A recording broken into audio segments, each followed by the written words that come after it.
खरं तर मला मोदीजींनी निवडणुकीत मोदीजी असतील किंवा देवेंद्र फडणवीसजी असतील किंवा ही सगळीच मंडळी असतील, या लोकांनी निवडणुकीमध्ये ते महागाईवर बोलतील, बेरोजगारीवर बोलतील, महिला सुरक्षेवर बोलतील, अशी अपेक्षा होती.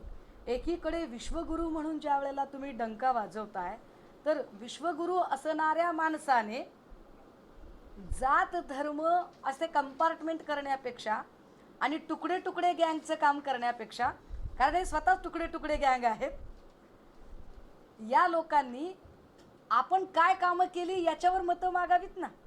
धर्माच्या नावावर मतं मागण्यापेक्षा, जातीच्या नावावर मतं मागण्यापेक्षा, कुठल्या तरी देवाच्या नावावर मतं मागण्यापेक्षा त्यांनी काय काम केलं, कोणती कामं केलेली आहेत. जनधन खात्याचं काय झालं, एक 9 राज्य त्यांनी सांगावी की ज्या राज्यांमध्ये सलगपणे एक 100 किलोमीटरचा रस्ता तयार झाला असेल. एक अशी त्यांनी 9 राज्य सांगावी की जिथे नव्याने नवीन हॉस्पिटल्स आणि नवे काही इंडस्ट्री प्लांट तयार झालेले असतील.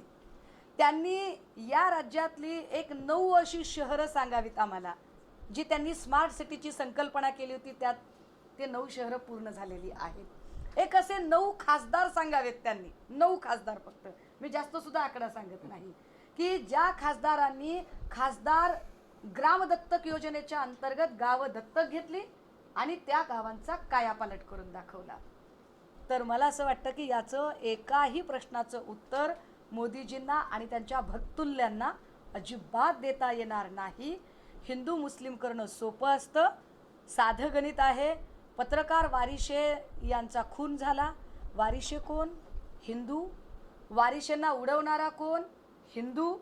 वारिशे आंदोलन कुणासाठी करत होते? हिंदूंसाठी.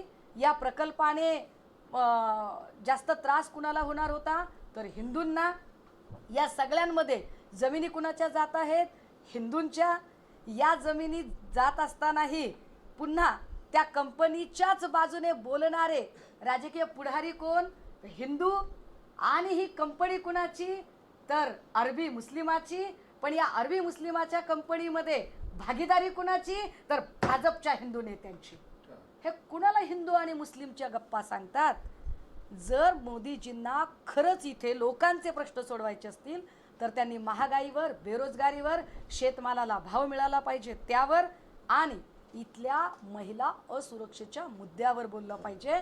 आणि देवेंद्र फडणवीसजी जे फार अगदी काय त्याला शुगर कोटेड बोलायचा प्रयत्न करत आहेत, त्यांना आम्ही गेल्या वर्षापासून महिला अत्याचाराबद्दलची श्वेतपत्रिका मागतोय.